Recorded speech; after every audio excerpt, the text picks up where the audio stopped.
Ok,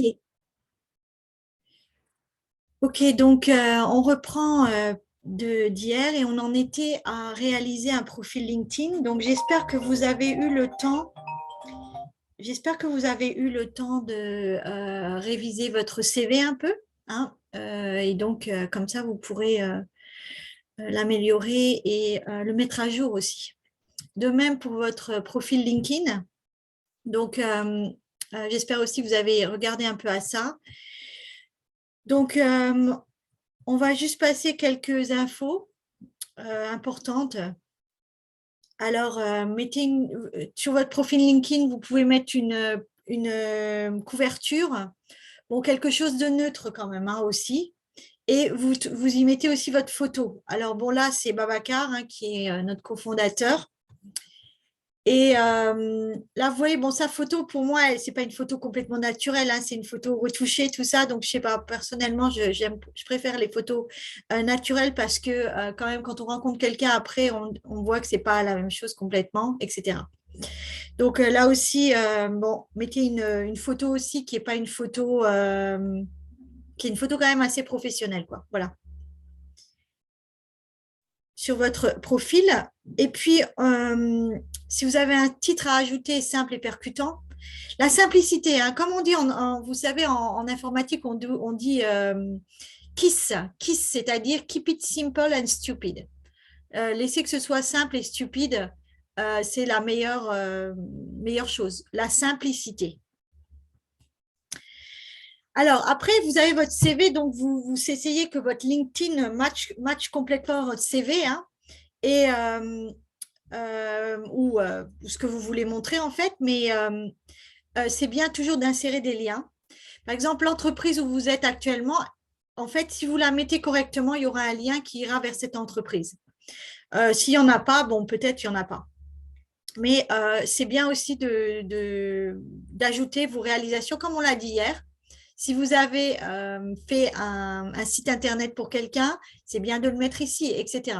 Hein, donc, essayez toujours de montrer des évidences. Il faut qu'il y ait des évidences. Une bio aussi, oui. Donc, vous pouvez écrire votre bio. Et d'ailleurs, par exemple, si vous êtes invité quelque part à parler, on vous demandera toujours votre bio. Donc, c'est bien d'en avoir une prête.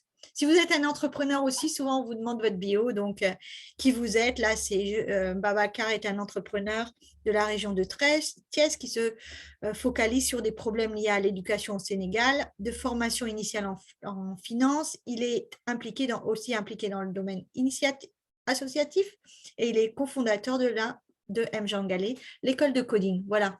Donc, vous pouvez écrire votre propre bio aussi. La bio, c'est le passé, hein, ce n'est pas le futur, c'est le passé. Mais après, si vous voulez dire en recherche d'emploi, je crois qu'il y a pas mal de choses que vous pouvez ajouter à votre. Je crois qu'il y a comme un espèce de truc rond là qui se met ici et qui dit quand on est en recherche d'emploi, par exemple, voilà, vous avez tout ça à votre disposition, donc utilisez-les sur LinkedIn.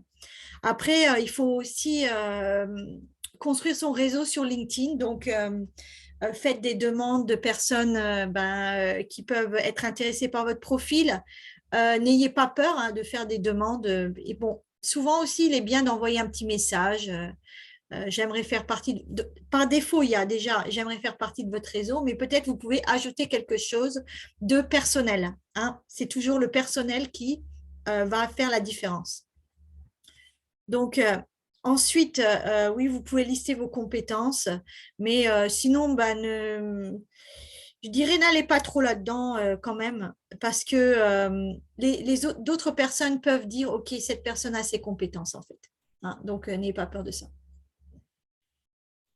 Donc, il faut mettre son profil à jour régulièrement, hein, parce qu'on change de job, etc. Donc, c'est bien. Alors aussi, vous pouvez aussi faire des posts. Donc, quand vous avez une certification, quand vous avez tout ça, mais aussi faites des likes sur les posts des autres ou partagez des posts des autres et tout ça.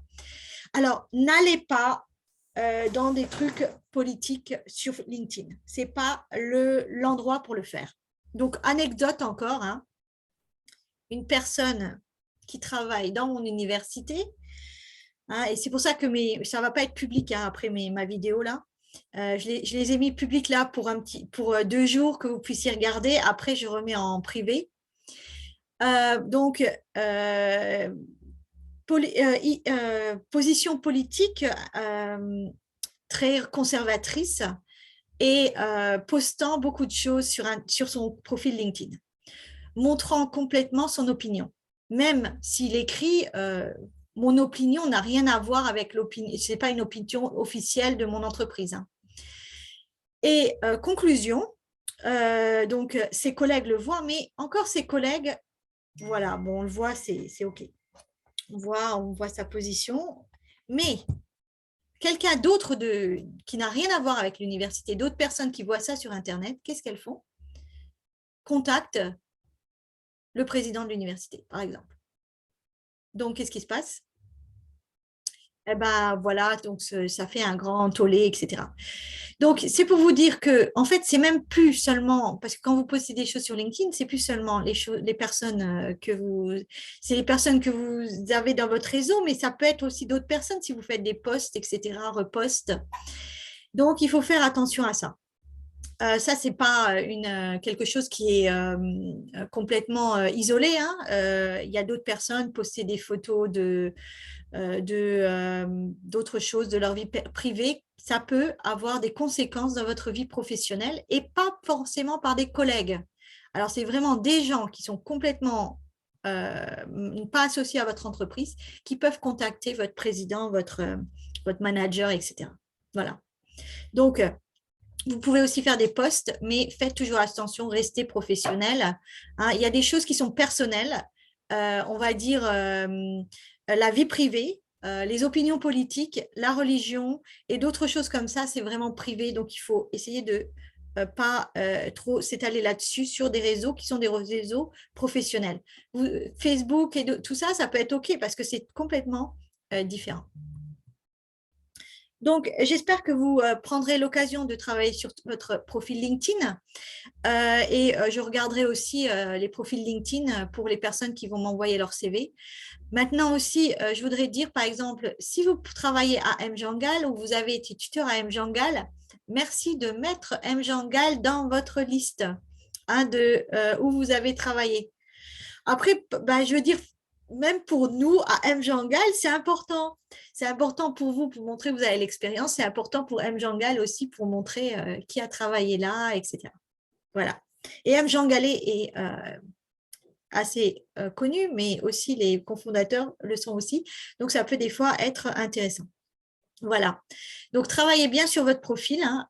Ça, on n'a pas le temps de le faire là, puisque c'est plus de donner des conseils aujourd'hui.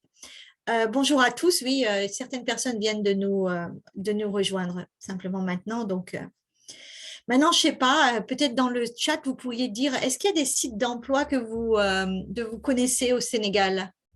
Est-ce qu'il y a des sites d'emploi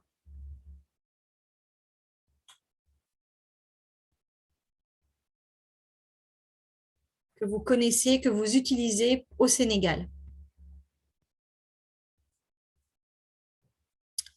Vous n'êtes pas trop bavard, hein? Bon, oui, donc je pense que c'est Abdourahman. Quels sont les sites d'emploi que vous connaissez au Sénégal?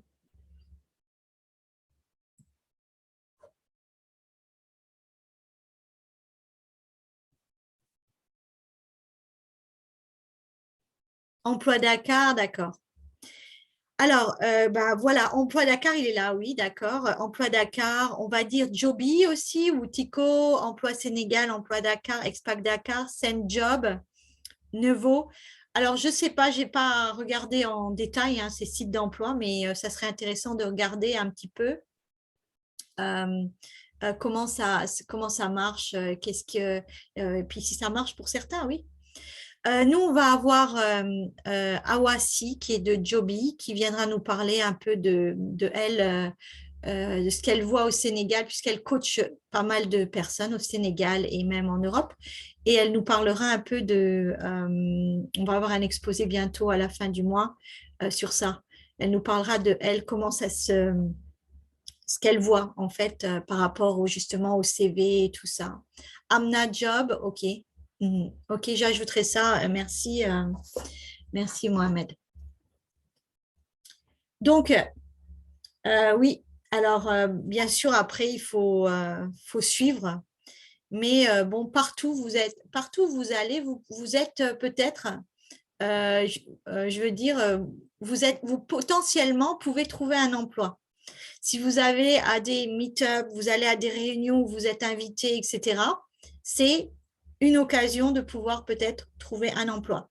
Donc, il faut toujours être vraiment aware, je sais pas, conscient de ça. Voilà.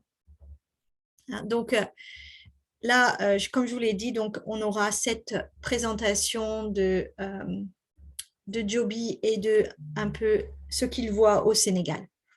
Donc voilà, donc votre profil LinkedIn, votre CV, votre lettre, tout ça doit être préparé. Et maintenant, on va passer à la deuxième étape, hein, un petit peu plus.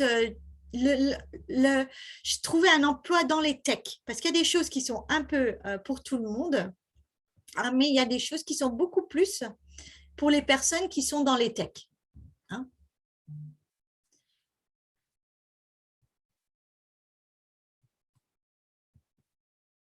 Alors ça, on l'a déjà vu. Donc aujourd'hui, on en est là à parler des soft skills, à parler des tech skills, à parler de HackerRank et des systèmes similaires et de l'entretien au tableau blanc. Alors, les soft skills, je vous partagerai ces diapos plus tard. Les soft skills, qu'est-ce que c'est? Alors, c'est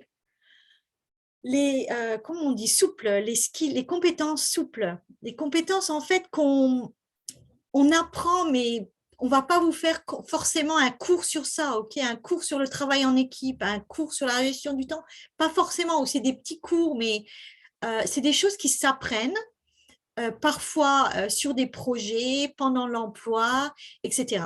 Hein, donc, on n'a pas forcément un cours dessus. Ce n'est pas comme si on avait un cours de Java.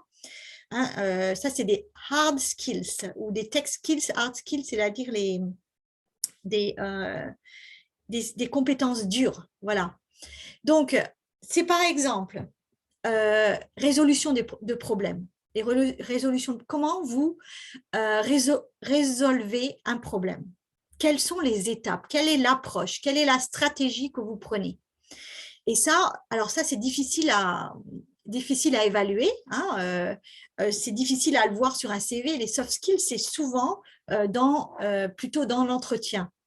Mais on va voir aussi qu'il y a des manières de l'écrire aussi sur le CV. Parce que vous pouvez très bien, pour dire que vous avez travaillé en équipe, vous pouvez très bien le dire que vous avez travaillé en équipe sur votre CV, que c'est un projet d'équipe avec GitHub, avec chaque étudiant dans une région différente, etc. Vous pouvez très bien expliquer ça. Et déjà, on voit aussi là le travail en équipe de façon distribuée, ou ça peut être bien sûr en face à face. Alors, aussi la communication. Hein, c'est aussi un soft skills. Donc, on a parlé hier. Oui, je reviendrai aux questions à Mohamed tout à l'heure. Oui. Donc, en communication, comment vous savez communiquer? Peut-être vous avez fait une présentation quelque part. Peut-être vous savez communiquer même, vous avez fait des débats. Vous avez fait des communications même en anglais, c'est ce qu'on avait vu hier. Je suis capable de communiquer en anglais, etc., dans une présentation. Donc, qu'est-ce que vous avez fait pour communiquer? Vous avez fait un master et vous avez fait un rapport de 50 pages. Vous pouvez dire que vous avez fait ça et que vous avez défendu votre projet, etc. Donc, ça, c'est quand même des compétences de communication. Gestion du temps, c'est très important aussi de savoir gérer son temps, pardon. Alors là, je ne sais pas, en fait, quand vous êtes dans un entretien, vous demandez comment est-ce que je peux savoir que vous gérez bien votre temps.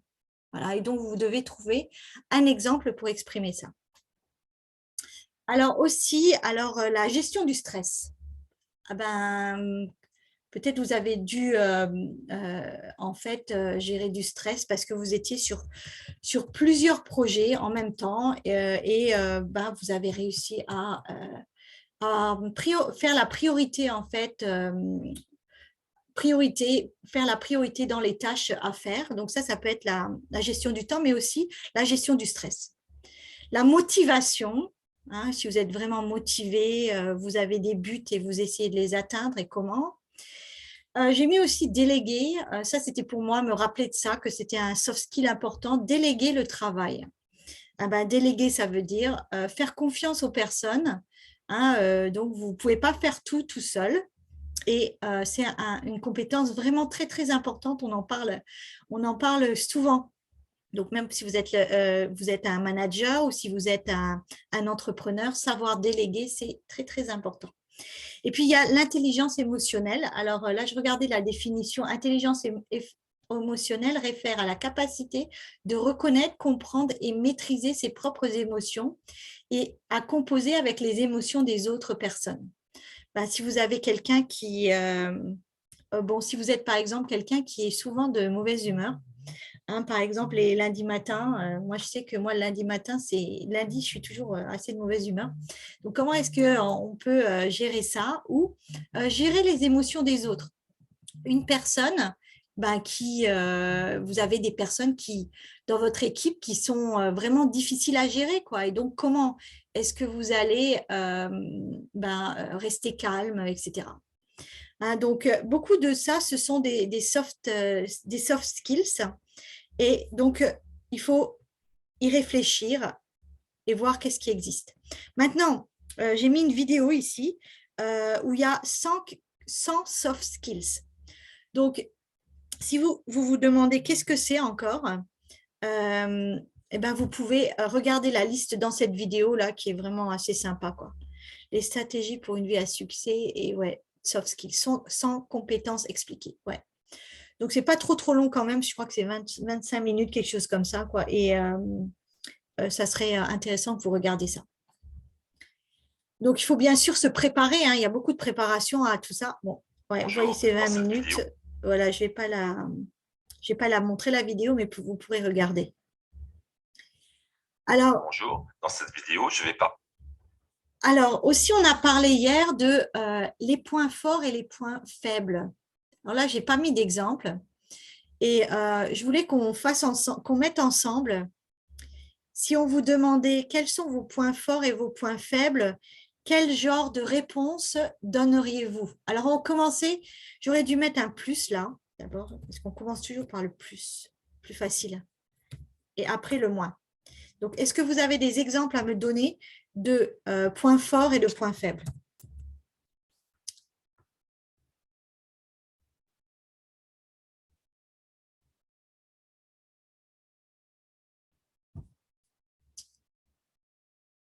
Est-ce qu'il y a des exemples? Mettez-le dans le chat, les points positifs d'abord. Les points forts, les points positifs, les qualités. Est-ce que vous avez quelques idées?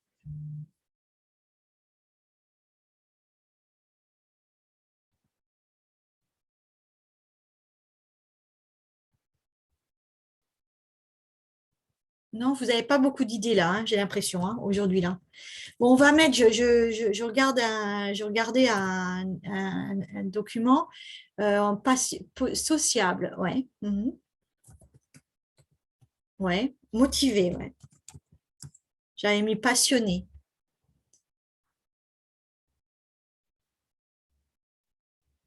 On va mettre peut-être aussi patient, ambitieux,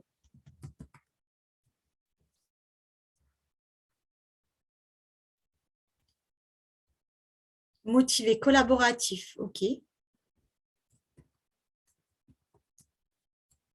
Ouvert d'esprit. Donc motivé, oui.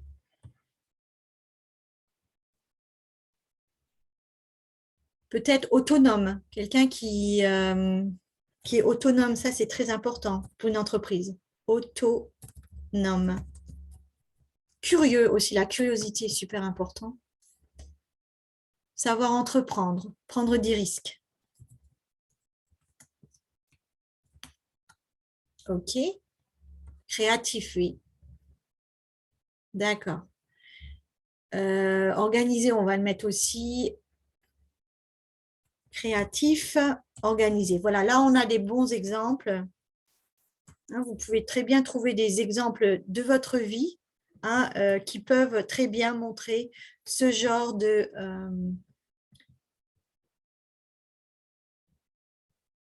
choses. Maintenant, on va passer au point négatif. Alors, quand on veut bien sûr montrer des points négatifs, hein, on veut pas montrer vraiment un point négatif complètement, quoi. Ouais, communicationnel, c'est un peu tiré par les cheveux, je trouve, comme mot. Parce que bon, c'est communication et tout ça. Mais alors, maintenant, on parle de. Abdourahmane, je pense que communicationnel, c'est encore tout à fait positif.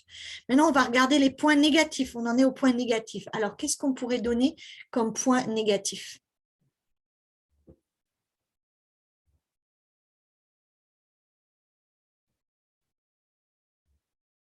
Après, il faut vraiment que ça vous. Ne pas être arrogant, ne pas être arrogant, c'est une qualité.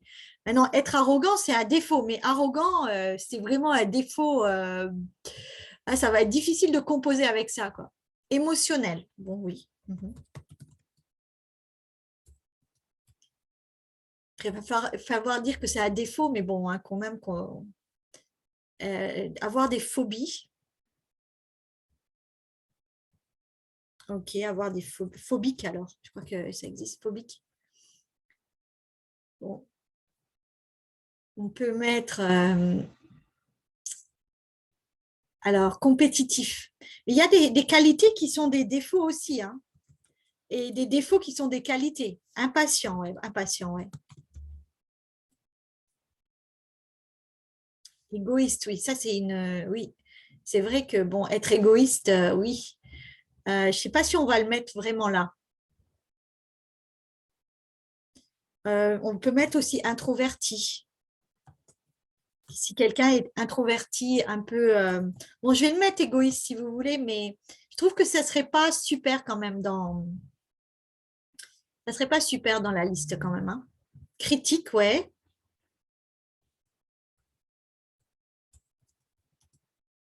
Stressé, comme vous l'avez dit, oui, parce que stressé, en fait, bah, des fois, il faut vraiment pouvoir euh, gérer ça.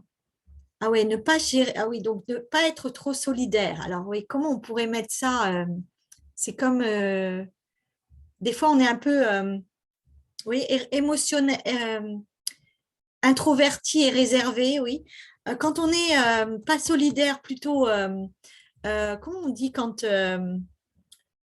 alors soit on travaille vraiment en équipe, même dans une équipe de foot et individuel des fois. On va dire individuel. Alors pour montrer individuel, pour montrer même égocentrique et tout ça, parce que des fois on joue en individuel, quoi. Mais ça ne veut pas dire c'est parfois, quoi. Parfois vous avez besoin de ça. Oui, naïf, mais je ne le dirais pas dans un entretien non plus.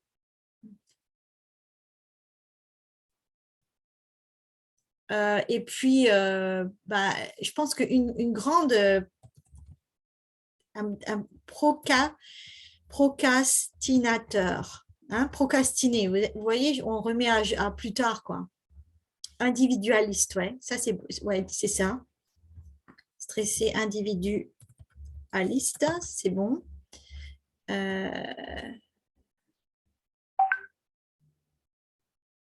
Et je voyais aussi là maniaque du contrôle.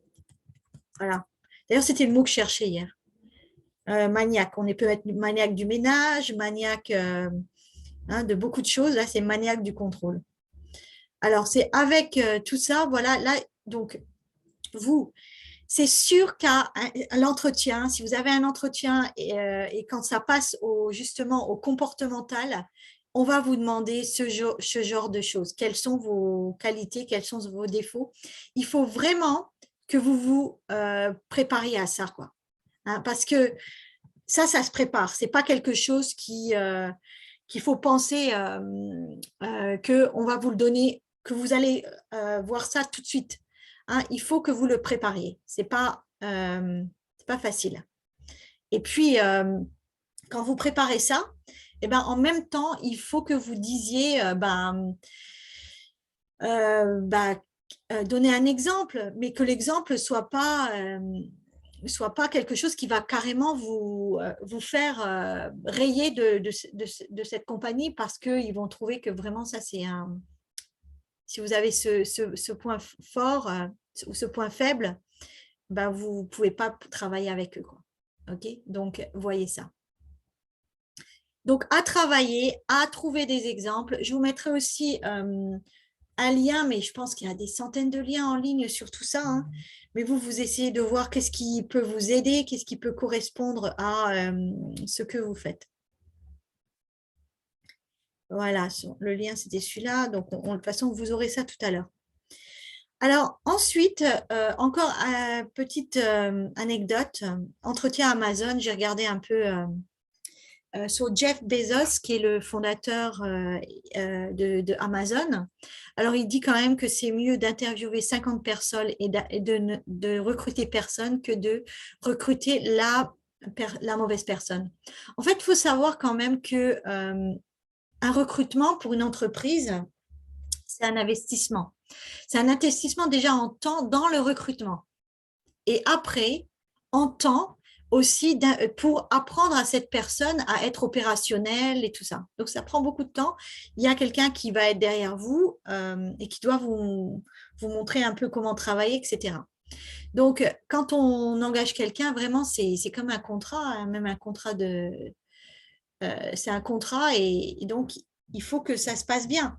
Et puis, même quand vous êtes dans une entreprise pendant 2-3 ans, là aussi, il y a eu 2-3 ans d'investissement. C'est pas seulement les entreprises, on les voit souvent comme, OK, elles profitent des employés, tout ça, elles ont beaucoup d'argent, elles ne payent pas leurs employés.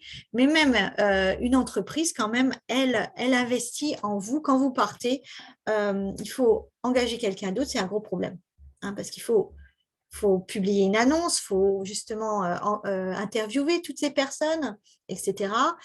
Après, c'est un bet, quoi, comment on dit un bet? C'est d'engager quelqu'un. On parie, c'est un pari, quoi, parce qu'on ne sait pas vraiment, même s'il y a eu tous ces entretiens, on pense que c'est la meilleure personne et tout ça, mais c'est toujours un pari. Voilà. Donc, si vous regardez un peu en ligne, l'entretien Amazon, hein, c'est une fois qu'ils vous ont testé sur le test technique, qui est souvent devant un tableau blanc ou en ligne aussi, hein, c'est un tableau blanc. Et ben après, il y a un ensemble de questions qui sont sur le comportement. En fait, il y a, je ne sais plus combien de questions, mais je crois que c'est beaucoup. L'interview peut durer même jusqu'à 5 heures, où on vous demande de donner votre avis et de mettre des évidences sur des choses. Donc, exemple de questions. Là, je me suis gourée ici.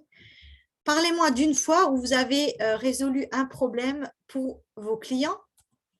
Alors, hein, vous devez vraiment parler de votre expérience personnelle. Hein. Et donc, une autre question, parlez-moi d'une fois où vous avez été particulièrement créatif pour résoudre un problème. Et il y avait aussi, ce que je voulais écrire, c'est parlez-moi d'une fois où vous avez trouvé une solution simple à un problème complexe. Et là, on revient dans l'idée du KISS, Keep it simple and stupid. Hein. Les solutions simples, parfois, sont les meilleures. Mais voilà le genre de questions. Donc, ils en ont beaucoup. Et pendant un entretien, vous devez répondre à toutes ces questions, hein, et donner un exemple pour chaque question. Ça, c'est vraiment c'est la réalité. Donc, quand quelqu'un est à Amazon, déjà aussi, il y a beaucoup d'entretiens. Hein, je veux dire, je ne sais pas exactement pour Amazon, mais en général, une entreprise, il y a le nombre de barrières est de 3 à 5, même plus peut-être pour certaines entreprises. Donc, voilà des questions sur lesquelles aussi vous pouvez vous entraîner. Vous pouvez regarder en ligne mais toujours entraînement. Après, il ne faut aussi pas avoir les réponses qui ne sont pas vos réponses, hein.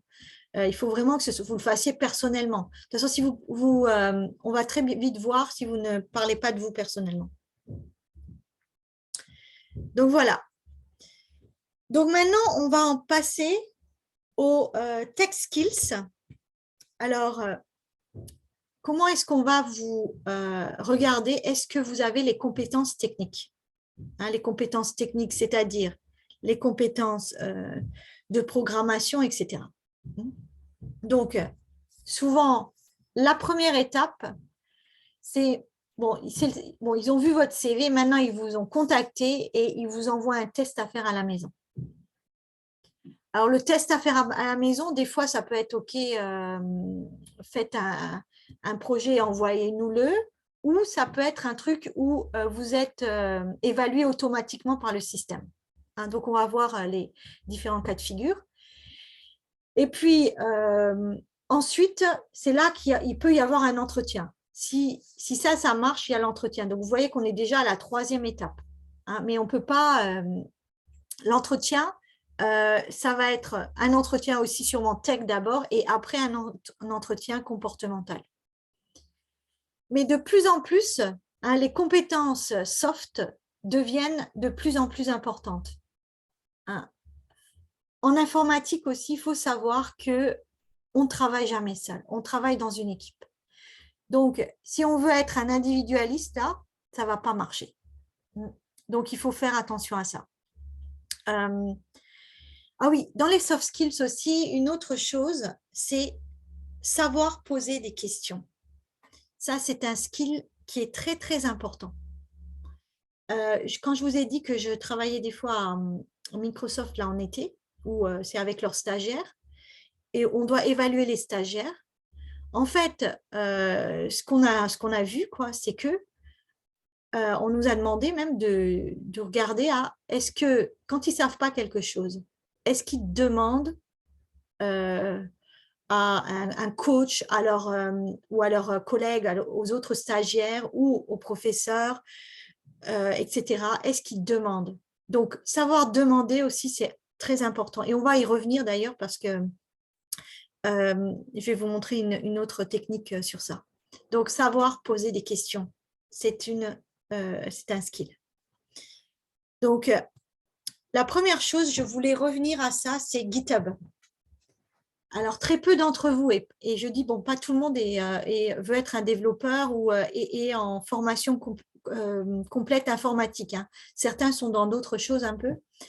Mais si vous faites du développement, il faut que vous ayez un compte GitHub. Mais ça veut dire, alors, je dois vraiment faire attention à mon compte GitHub. Hein. Je ne vais pas donner mon GitHub sur mon CV et qu'il n'y ait que comment on dit, du sample code, quoi, du Hello World. Hein, en Hello World en Java, Hello World en Python, etc. Ça ne va pas le faire. Mais si vous faites des projets, mettez-les sur votre GitHub. C'est votre portfolio. Vous savez, comme dans la mode où on doit avoir des portfolios avec des créations qu'on a faites, ou si on veut être un modèle, on a des photos de soi-même et tout ça. En informatique, notre portfolio, c'est ça. Notre book, c'est ça. C'est quel genre de projet on a fait. Donc, ah oui, alors juste, ça c'est peut-être, je ne sais pas si vous connaissez Nabila, la star de télé-réalité d'il y a quelques années, peut-être 10 ans. Et puis, elle disait, non, mais allô, quoi, t'es une fille, t'as pas de shampoing. C'est comme si je dis, t'es une fille, t'as pas de cheveux. Voilà, bon, c'est peut-être bon, un peu poussé, hein. Je ne sais pas si c'est de bon goût même, mais moi, bon, ça m'a toujours fait rire.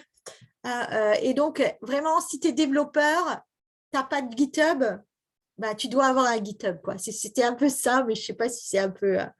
si la vanne, elle passe bien et si vous connaissez Nabila ou pas, mais voilà. Donc, il faut avoir un compte GitHub.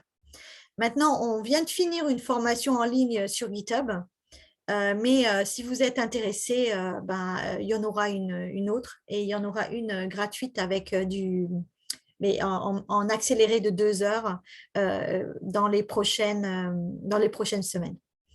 Voilà, mais donc essayez, hein, vous, d'avoir votre compte GitHub Alors, je pense que vous voyez mon écran là encore. Voilà. Ouais.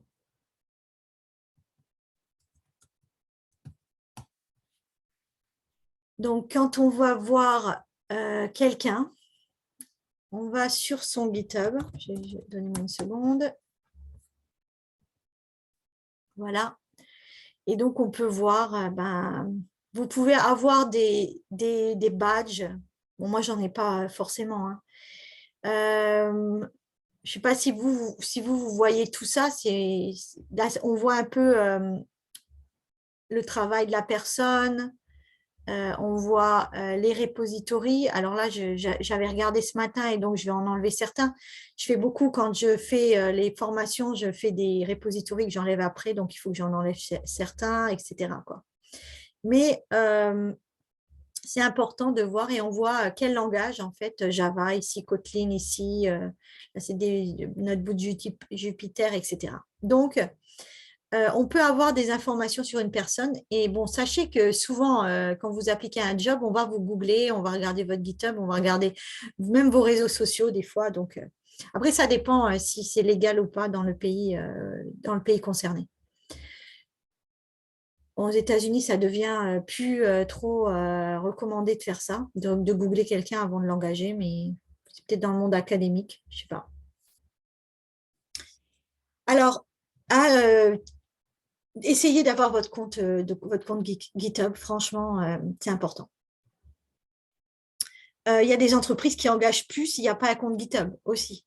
Hein, donc, directement sur le CV, il n'y est plus, on ne l'engage plus. Maintenant, aussi, bon, mon expérience, hein, c'est beaucoup plus, comme je l'ai dit, hein, c'est beaucoup plus aux États-Unis. Mais je me suis rappelé que j'avais fait des interviews avec 3 personnes au Sénégal qui sont des DG d'entreprise. Et donc, on avait discuté de qu'est-ce qu'ils attendent des personnes quand ils les engagent. Les soft skills sont beaucoup sortis de ces entretiens.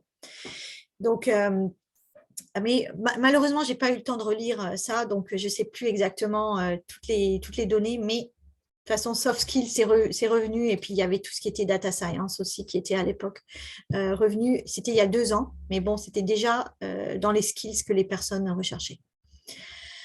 Donc, on reprend maintenant sur une autre chose, des fondamentaux. Alors, quand on a un entretien au tableau blanc, ou que ce soit même un entretien comme ça où on vous pose des questions, eh bien, souvent, on va vous poser des questions sur les fondamentaux. Alors, les fondamentaux, c'est quoi?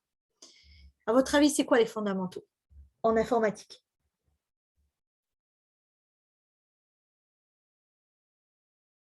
Est-ce que c'est savoir programmer en JavaScript et connaître le dernier framework ou pas?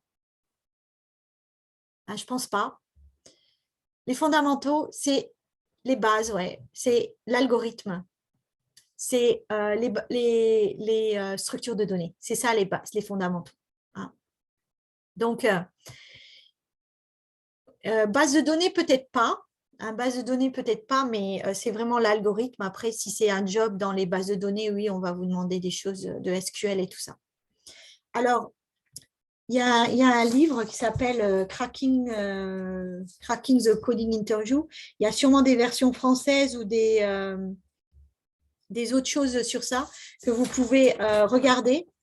Mais le livre, oui, il est assez intéressant. Il vous donne beaucoup de choses que vous pouvez regarder.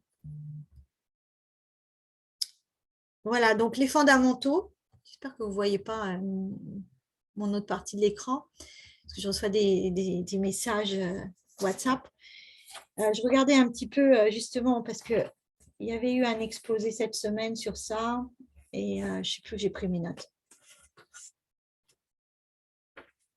Mais alors, oui, beaucoup aussi de choses, dont les algorithmes. Donc, par exemple, vous pouvez très bien avoir un entretien où on vous demande, montrez-moi comment on fait la recherche linéaire, faire une recherche binaire, ou faire montrer comment un des algorithmes de tri marche, le tri par sélection ou le tri par insertion, etc. Et puis, il vous demande souvent aussi d'expliquer la complexité, hein, en temps et en espace. Donc ça, c'est des choses qu'on fait tous hein, quand on fait de l'informatique, mais ils veulent savoir, est-ce que vous comprenez ça? Donc, j'ai eu un étudiant qui appliquait pour un job à Google et il a eu l'entretien tableau blanc. Et dans le cours que je fais, en fait, ça s'appelle, où je fais ça s'appelle langage de programmation, les paradigmes. Donc, on fait de la programmation fonctionnelle, logique et tout ça. Et on revient sur la récursion, parce que la récursion, c'est aussi un domaine très, très important à comprendre, ou un sujet très important à comprendre. Et donc, quand je fais la récursion, je fais le tri merge sort. Donc, en français, c'est quoi merge sort?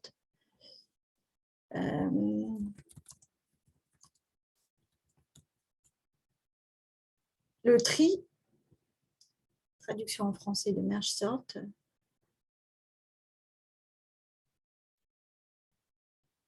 C'est le tri où vous commencez par quelque chose qui est...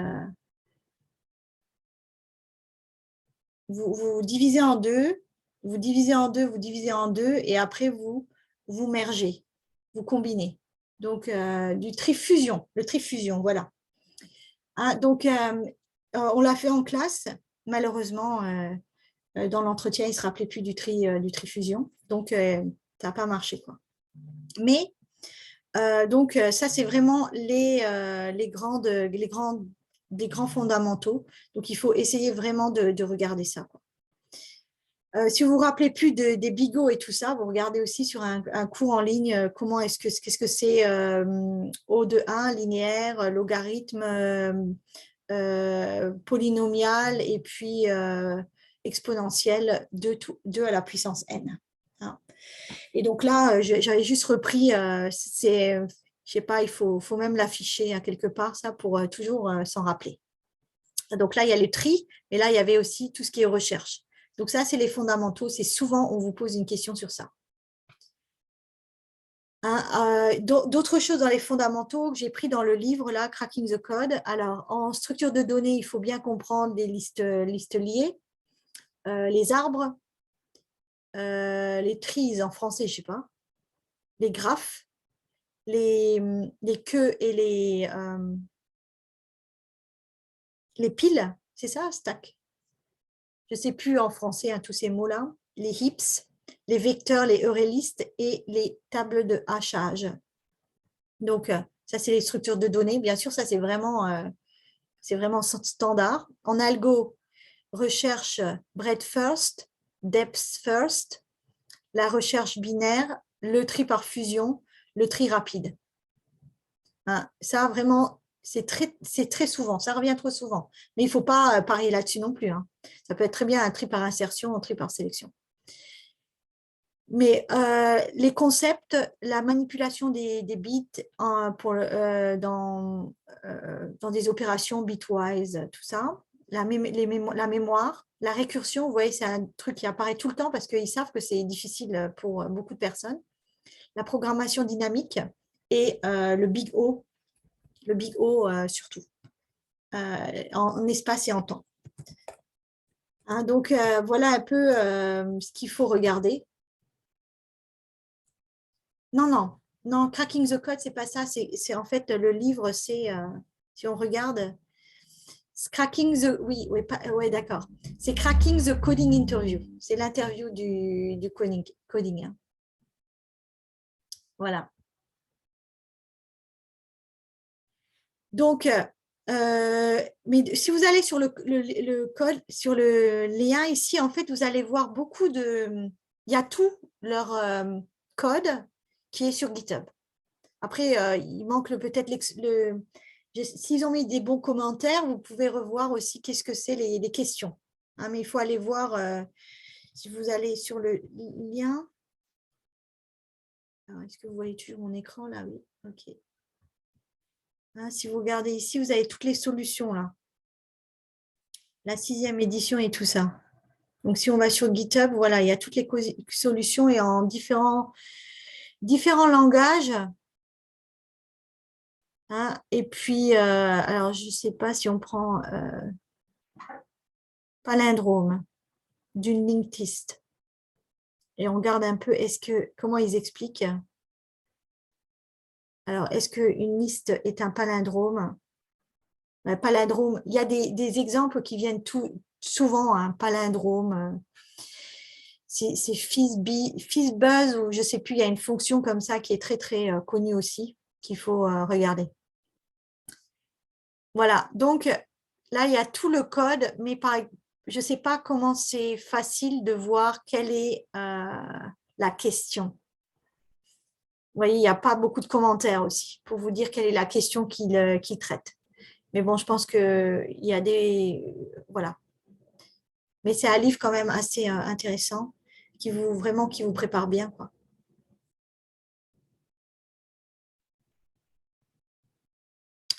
Voilà. Donc, il y a des versions françaises, il y a d'autres livres aussi. Donc, vous pouvez regarder aussi les autres livres qui existent. Je n'ai pas de préférence particulière pour ce livre-là, personnellement. Bon, maintenant aussi, donc, l'entretien au tableau blanc. C'est parce que quand on était en face à face, souvent c'est avec le tableau blanc, vous allez au tableau et on vous pose une question. On peut vous demander, expliquez-moi l'algorithme de tri par fusion. Voilà. Et donc, vous avez une personne qu'on vient de vous présenter qui vous observe quand vous allez résoudre ce problème. Donc, vous voyez que même quand cette personne vous observe, on va voir vos connaissances techniques, mais on va aussi voir beaucoup de vos soft skills, résolution de problèmes, comment vous vous comportez parce que vous êtes sûrement stressé, etc., etc. Donc, il va falloir aussi penser à tout ça. Alors, il y a une méthode. Donc, la première chose, c'est pas, on me demande le merge sort, ok, je suis au tableau et je commence à écrire. C'est pas ça. Parce que sinon, on va se dire, parce que la personne qui est devant vous aussi, et si vous regardez cette vidéo là, il vous explique aussi beaucoup de choses. Vous la regardez peut-être avec des sous-titres et tout ça en français. Alors, la personne qui vous pose cette question, elle a déjà fait cet exercice-là, elle a déjà fait un entretien avec 50 personnes. Donc, cette personne, elle connaît le tri par fusion complètement, tellement bien. OK? Mais vous, c'est la première fois qu'on vous le demande de le faire en face à face. Donc, vous vous dites, bon, il ne faut pas vous précipiter. Donc, là, il y a une méthode qui s'appelle Reacto, qui n'a rien à voir, comme la personne le dit dans la vidéo, qui n'a rien à voir avec React. Mais d'abord, on peut demander plus d'informations en fait. Pouvez-vous répéter la question, surtout si vous n'avez pas compris, etc. Peut-être c'est le tri par fusion d'une liste d'entiers, d'une liste de, je sais pas, d'une liste de personnes, je sais pas. Mais peut-être il y a vous pouvez demander des clarifications tout de suite. Donc, ça, il ne faut pas se précipiter, il faut poser quelques questions.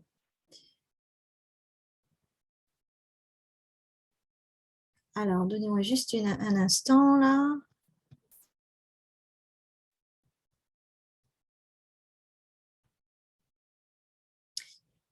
Peut-être vous ne comprenez pas le problème, donc demandez des clarifications. De nouveau, demander n'est pas une faiblesse, c'est même une force. Deuxièmement, vous devez faire un tri et donc vous commencez avec un exemple. Vous n'avez pas commencé directement, donc vous montrez que vous comprenez la question, que vous comprenez déjà un peu le tri par fusion. Donc, vous prenez une liste, OK, 1, 2, 3, 9, 10, etc., comme vous voulez.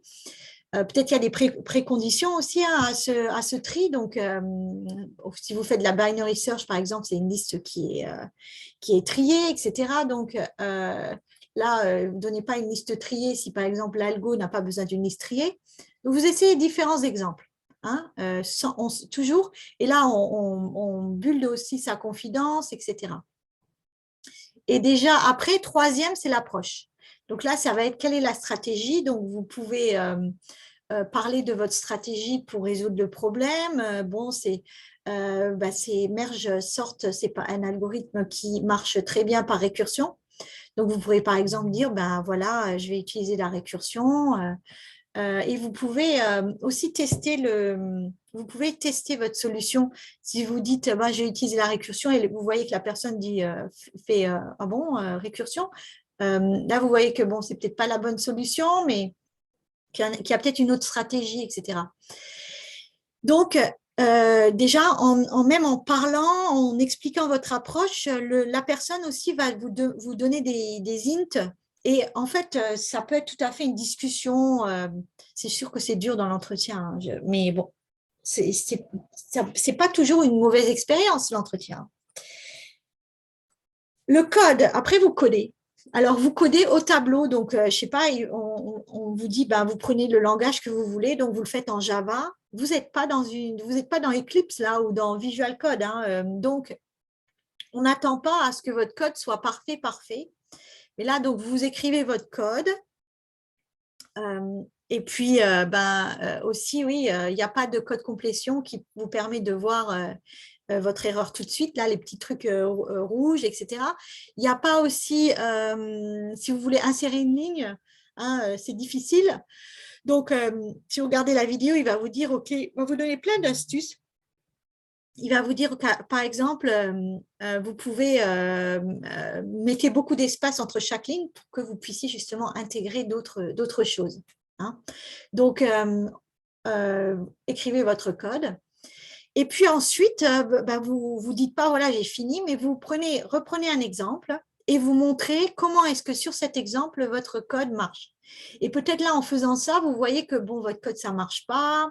Et vous discutez. En fait, vous dites, oh là, il y a un petit problème, etc. Vous montrez quand même que vous devez tester. Si vous pensez que vous ne devez pas tester, déjà, on va voir que vous ne savez pas l'approche de développement, etc.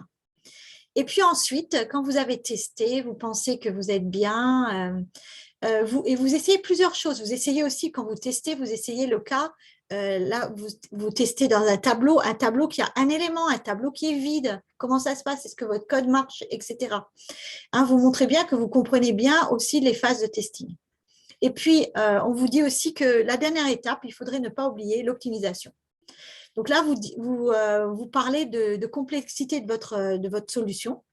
Et ben peut-être vous allez dire, ben en fait, c'est pas la meilleure solution, hein, mais vous en êtes conscient. Vous n'avez peut-être pas trouvé la même solution, la meilleure solution, mais en fait, vous en êtes conscient. Vous allez dire, bon, normalement l'algorithme est, si vous vous rappelez, de cette complexité. Et puis, là, en fait, c'est plus, etc. Mais juste montrer que vous savez qu'il faut optimiser, que vous avez cette approche. C'est ça. On ne va pas forcément regarder, OK, le mec comprend complètement tout, mais votre approche, comment vous vous posez des questions, hein, comment vous testez, etc. Et comment vous posez aussi des questions peut-être à l'intervieweur, etc. Hein, donc, regardez cette vidéo aussi pour vous montrer ça. Le whiteboard interview, même maintenant qu'on est souvent on n'est pas en face à face, eh ben, il se passe toujours. Bon, petite anecdote aussi, bon, c'est peut-être pas le cas au Sénégal, mais j'ai beaucoup d'étudiants qui ont été engagés même pendant la Covid et qui, en fait, n'ont jamais mis les pieds dans leur entreprise et ne vont peut-être même pas les mettre. Donc, même Google, leurs offices sont fermés depuis, ils ne sont pas encore ouverts, Microsoft de même, Facebook de même. Hein, tout le monde est en remote. Donc, j'ai des élèves même qui sont engagés par des entreprises qui vont travailler de Mexico au Mexique, etc.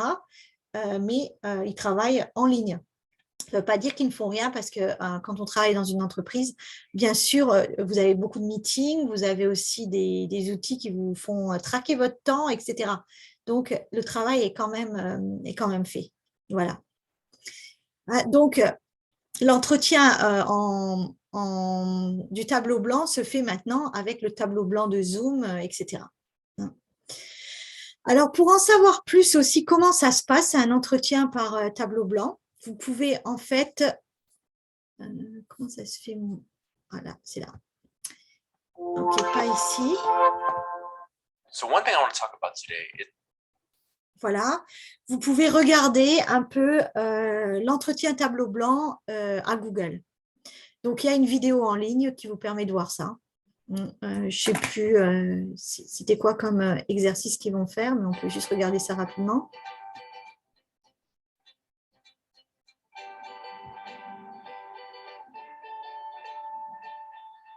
Hi, I'm Edgar, and I'm a software engineer at Google. Hi, I'm Becky, and I'm a software engineer at Google. So, Edgar, the question I'm going to give you today is I'm going to give you a collection of numbers. And I need you to take a selection of numbers and find a matching pair that is equal to a sum that I give you as well. Okay. Ça, c'est un problème assez dur. Hi, I'm Edgar, and I'm a software engineer at Google. Ouais, donc vous pouvez regarder ça, c'est des matching pairs et on veut que y ait une somme, que la paire est une somme particulière, que la somme est un résultat particulier. Donc, vous pouvez regarder un peu comment est-ce que la personne, donc Edgar, là, il se comporte pendant l'entretien et comment la personne qui interviewe aussi se comporte. Voilà. Mais c'est ça, en fait, même moi, j'ai introduit, dans mon université, j'avais introduit le tableau blanc à la fin des études de Bac plus 4 chez nous. En fait, on avait fait un pilote avec des élèves où on leur demandait de venir et de nous faire, de répondre à des questions.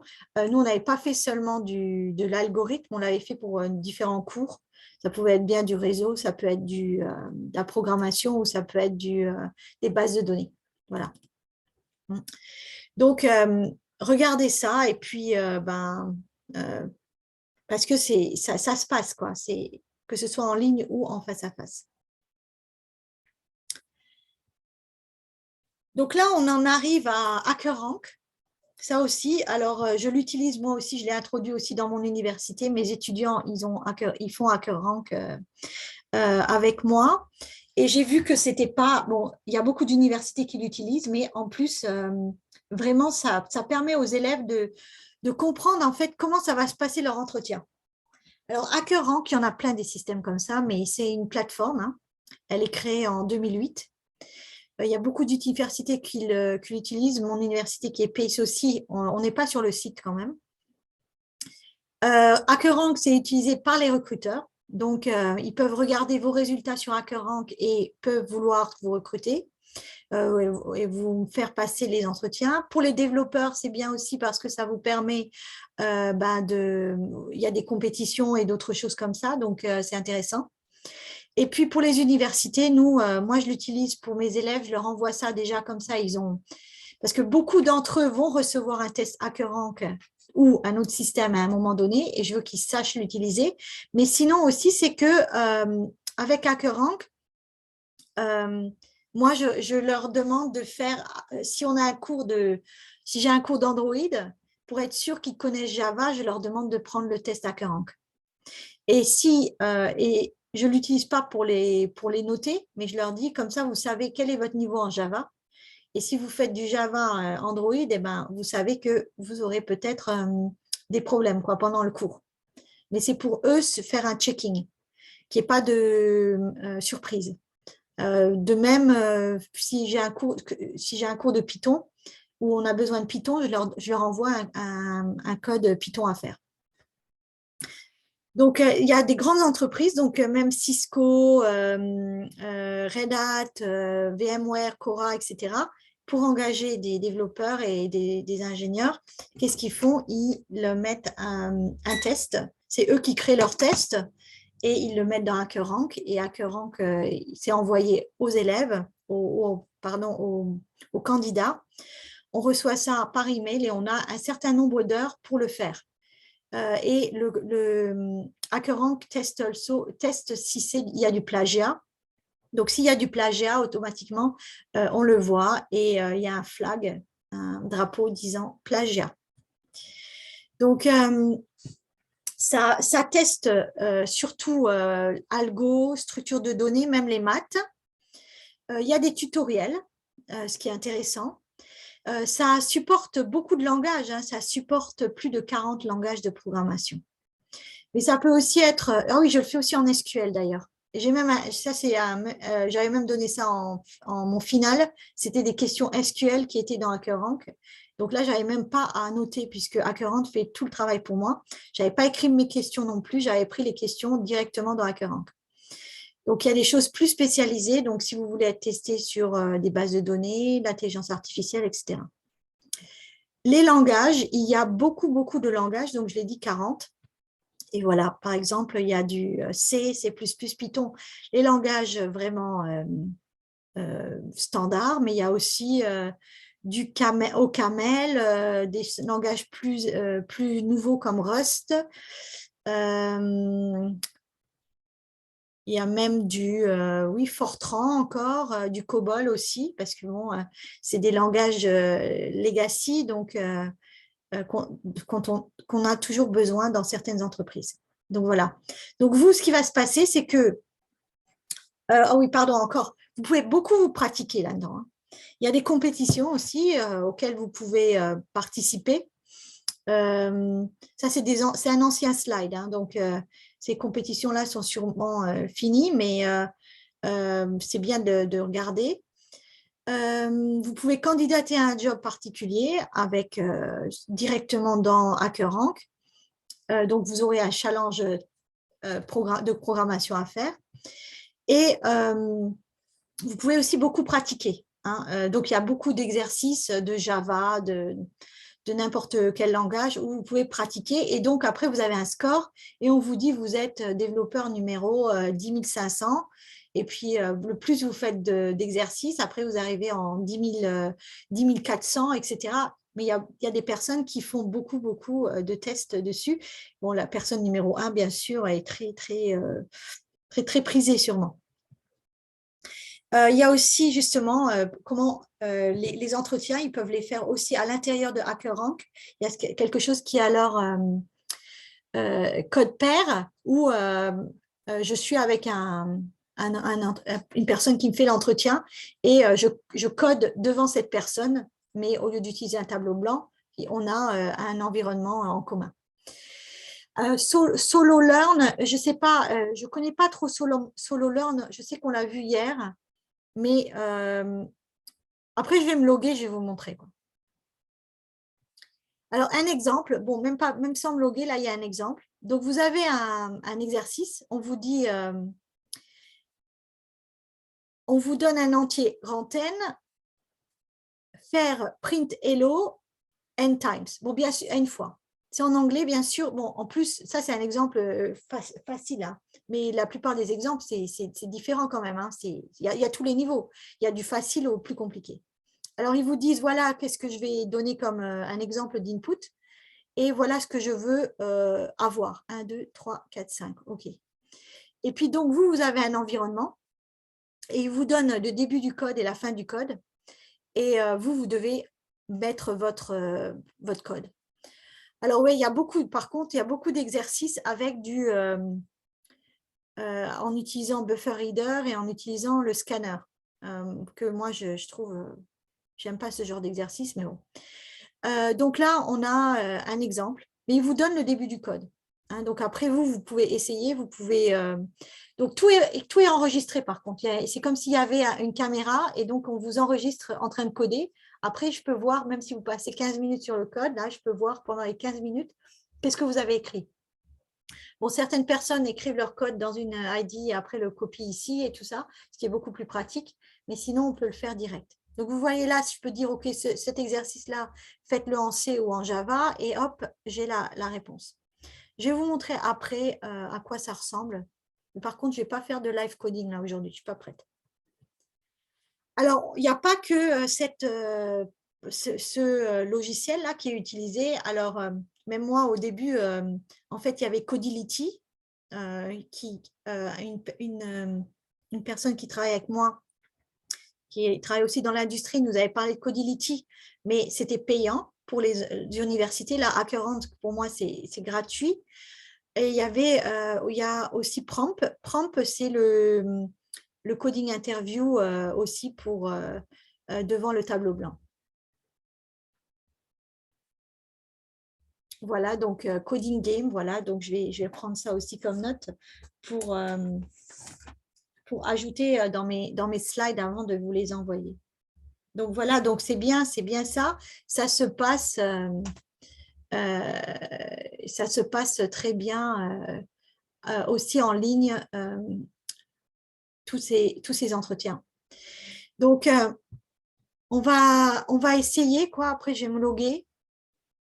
Donc, vous avez des exercices. Donc, le test que moi, je vais vous envoyer, hein, il faudra me dire quel langage vous voulez. Donc, je vais envoyer un message et vous allez tous me donner ces infos, quoi.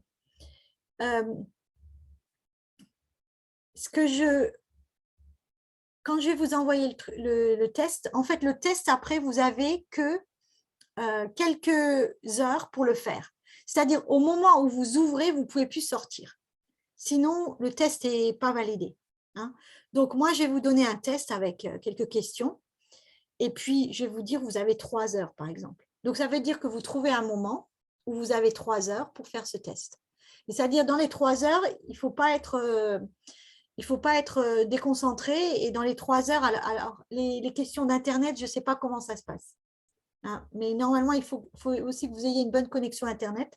Sinon, ça va être perturbé. OK, donc, vous voyez ça. Et puis, à la fin, c'est moi qui reçois votre score. Et je peux juste regarder. Après, je regarde dans le système, quoi. Donc, mais après, je vous envoie votre score pour que vous sachiez, quoi. Vous voyez là, il y a pas mal de pratiques. Et là, on vous dit, voilà, vous êtes rang numéro 498 000. Vous voyez, des choses comme ça. Le plus vous en faites, pardon, le mieux c'est. Donc, on va regarder je vais juste pas partager pendant juste quelques secondes. Et on va essayer d'aller dans HackerRank. Ça pourrait être autre chose, hein, comme je vous l'ai dit. Moi, j'ai l'habitude de HackerRank, c'est ça. Je vais vous faire, donc je vais vous envoyer ça de là. Alors, si vous ne le voulez pas, vous me le dites aussi, parce qu'en fait, j'ai un certain nombre de tokens. Et quand j'en ai plus, quoi. Alors, on va regarder le test que j'ai envoyé à mes élèves il y a quelques temps, là.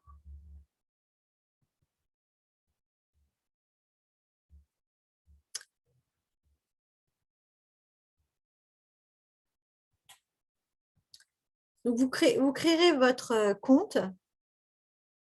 Donc, voilà un exemple. Là, je ne suis pas un candidat là, quand je regarde ça. Hein. Là, je suis la personne qui crée le test. Donc, c'est du Java. Alors, bien sûr, il y a des personnes qui s'amusent à poster les réponses de ces tests en ligne. Mais ils ne sont pas tous en ligne. Et en fait, là, c'est pour nous dire ça, hein, que c'est sûrement cette solution est en ligne. Donc, il y a des exercices après qu'on enlève. Et puis, ça veut dire que si on voit quelqu'un qui a fait du plagiat, ça sera très facile à voir de toute façon. Alors ça aussi, je déconseille à une personne de faire du copier-coller en ligne pour un test comme ça parce que c'est flagrant, quoi. Donc là, l'exercice, c'est étant donné un tableau d'entier qui s'appelle Numbers, compter le nombre d'éléments qui sont dans ce tableau plus d'une fois. Donc là, et ça, c'est comme ça que le problème va être. Hein. Ils vont dire, OK, un exemple. Il y a 3 et 4 qui sont plusieurs fois. Et on va appeler cette fonction, il vous donne le nom de la fonction. C'est ça, il faudra bien lire l'énoncé parce qu'il vous donne le nom de la fonction. La fonction a les paramètres suivants, un tableau d'entiers. Et elle retourne un entier qui compte le nombre de nombres qui ne sont pas uniques. Et les contraintes, c'est qu'obligatoirement, on a n qui est entre 3 et 1000 et on a chaque élément du tableau est aussi entre 1 et 1000. Et donc là, après, on vous dit d'autres choses. Et puis, on vous donne aussi des exemples, encore. vous allez être testé sur des tests qui sont donnés. Là, on vous dit, OK, tableau qui a ça de taille N et la réponse c'est 2. Ensuite, vous avez un autre tableau de taille 6. 1, 1, 2, 2, 2, tout ça. Il va vous dire aussi là, il y a 2 nombres qui apparaissent 2 fois. Donc là, vous avez l'énoncé. Il faut bien regarder l'énoncé.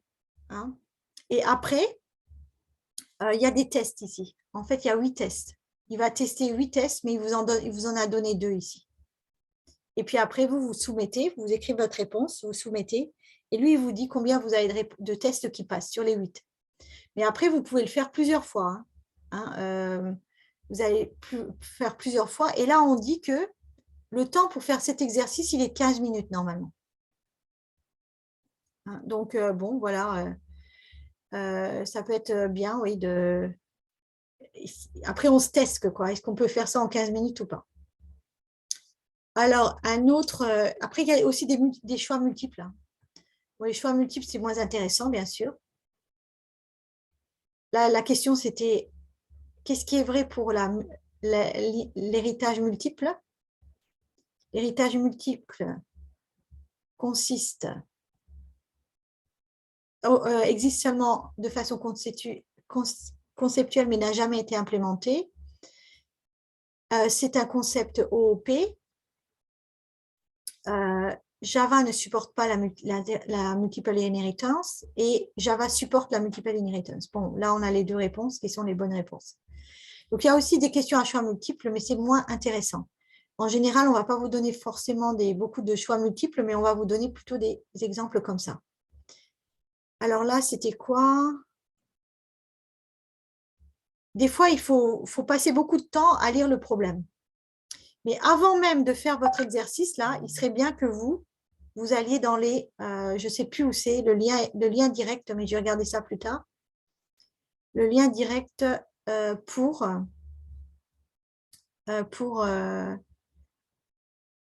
faire de la pratique. Donc, moi, je vais vous envoyer ça. Vous aurez 3 heures. Et après, je vous envoie vos résultats. Comme ça, vous avez une idée. Il n'y a pas de solution, par contre. Même moi, je n'ai pas les solutions parce qu'ils ne vont pas me donner les solutions et pour que je les dissémine. Je fais la dissémination de ces solutions. Vous voyez? Donc, tout le monde personne n'a les solutions. Après, il y a des personnes qui s'amusent en ligne, comme je l'ai dit, mais nous, on ne va pas trop regarder ça. Alors, je vais juste regarder si je me log comme, pas comme prof, mais comme candidat.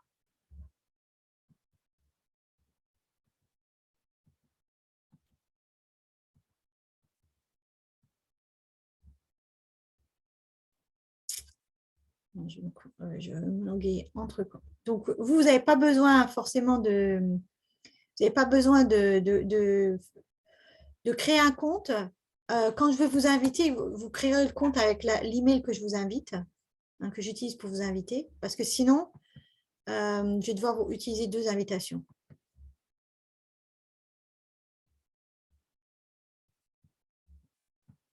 Je ne connais pas mon compte de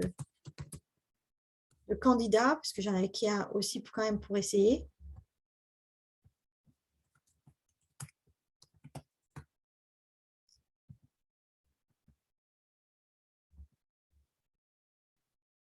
Donc, j'essaye de me loguer là, donc donnez-moi quelques instants.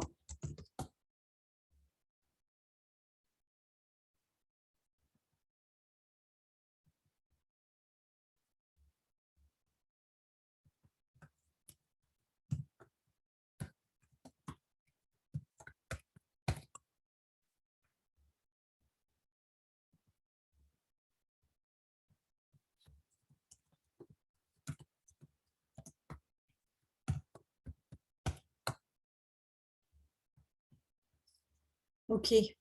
Là, je me suis loguée là en tant que candidat. J'ai un autre compte. Et vous voyez que vous pouvez même être comme on dit, certifié. Donc, vous avez des certifications. Vous avez des compétitions. Carrière faire. Bon, ça, c'est à des périodes particulières. Et là, vous pouvez pratiquer. Donc, si on fait pratiquer en Java. Alors là, ils vous font pratique en Java de les Java Loops. C'est comme ça que ça a l'air comme ça. Donc là, il vous explique le problème. Vous avez comment on dit, un éditeur ici, mais qui n'est pas super pratique. Hein. Ce n'est pas l'éditeur comme vous le voyez. Donc ça, c'est comme c'est du Java. Il y a plusieurs Java aussi. Et puis donc, après, si je veux exécuter, je ne suis pas obligée de soumettre directement. Hein. Voilà, il me dit, voilà, les tests là ne sont pas passés. Quand c'est rouge, bien sûr, ça veut dire que ce n'est pas passé. Donc là, il vous explique. Hein. Et après, comment est-ce qu'on retourne? Là, bah, vous modifiez jusqu'à ce que ce soit bon. Donc, ouais, comme je l'ai dit, il y a beaucoup d'exercices avec Scanner, hein, qui est le input-output de Java, mais qui n'est pas dans le standard. Mais voilà. Donc, il faut un peu pratiquer. Mais c'est un bon entraînement pour vous parce que, comme vous voyez on nous l'a dit, hein, certaines personnes ont eu ce genre de choses à faire. Et donc, c'est bien de l'avoir vu au moins une fois dans sa vie, ce genre de choses. Et il y a plein de sites sur ça. Moi, je suis pas, comme j'ai dit, je n'ai pas d'action dans HackerRank et tout ça, mais je vous explique simplement ce qui se passe avec HackerRank et j'ai accès à ça. Donc, je vous en fais profiter, mais c'est tout. Donc, quand vous avez fini, vous soumettez votre code. Là, donc là, je n'ai même pas regardé l'exercice, donc je ne vais pas le faire. Et j'ai dit que je ne faisais pas de live coding aujourd'hui. Je ne suis pas prête là. C'est samedi, je ne suis pas prête de faire du live coding sans pratique. Donc voilà, en fait, donc ça, c'était à peu près tout hein, pour aujourd'hui, en fait. On a été un peu plus rapide qu'hier. Mais est-ce que vous avez, maintenant, on peut ouvrir à des questions. Donc, ce qu'on va faire, c'est que je vais vous demander, les personnes qui sont ici, je vais prendre une capture d'écran là aussi pour la liste de présence. Alors, ce que vous pouvez faire, c'est ce que j'aimerais que vous fassiez pour que ce soit plus facile pour moi.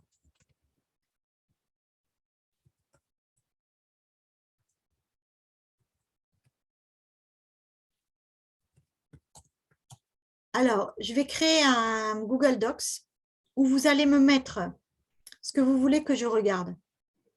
Bon, comme vous voulez, non, comme je pense que vous ne voulez pas aussi que tout le monde voit. Donc, ce que vous allez faire, c'est m'envoyer un email sur charc@gmail.com. Et sur cet email, vous allez me mettre un lien vers votre CV, un lien vers si vous en avez, une lettre de motivation, vous n'êtes pas obligé de tout mettre. Si vous voulez juste que je regarde le lien de LinkedIn, vous mettez juste LinkedIn, vous mettez le lien LinkedIn, et puis, voilà, c'est tout. Vous mettez ces trois choses. Mais tout en lien, hein, et vous mettez tout dans un répertoire, vous-même dans Google Drive. Les documents que vous partagez doivent être tous des docs, pas des PDF, parce que je veux pouvoir éditer direct. Et puis, c'était tout ce qu'on avait. Et moi, je vous envoie aussi votre et puis, vous pouvez peut-être m'écrire aussi qu'est-ce que vous voulez. Vous pouvez même le faire faites-le tous par email, c'est mieux. Et puis, vous pouvez aussi me dire, vous l'avez mis dans votre, quand vous avez candidaté, vous avez écrit quel langage vous vouliez le HackerRank. Et si vous voulez un autre langage, vous me le dites, mais sinon, je vais vous l'envoyer dans le langage que vous m'avez demandé. Il est peut-être possible même que vous le sélectionnez par vous-même. Hein, moi, je peux très bien vous envoyer tous le même projet, le même programme à faire, les mêmes programmes, mais je vous laisse sélectionner entre Python, Java et JavaScript, par exemple. Mais ça va être vraiment du fondamental. Hein. Ça va pas être, je ne vais pas vous demander tester vos connaissances en JavaScript, vraiment JavaScript pour le web et tout ça. Ça va être algo et base de données. L'année dernière, il y a 2 ans, je l'avais fait d'ailleurs pour Bambé. Il y a une personne qui avait eu vraiment des très, très bons résultats. Ouais. Donc, voilà. Est-ce que vous avez des questions sinon? Je pense que vous avez aussi beaucoup de choses à regarder. Faites-vous un dossier, faites-vous un plan pour vraiment aussi être différent de tous les autres, quoi. Si vous avez bien réfléchi à tout ça, vous faites vos certifications, vous avez déjà fait des études de toute façon dans le domaine et là, vous savez bien présenter ce que vous avez fait sans même ajouter des certifications et compagnie, eh ben, si vous savez bien vous présenter, vous allez faire la différence. Question? Je vais arrêter l'enregistrement.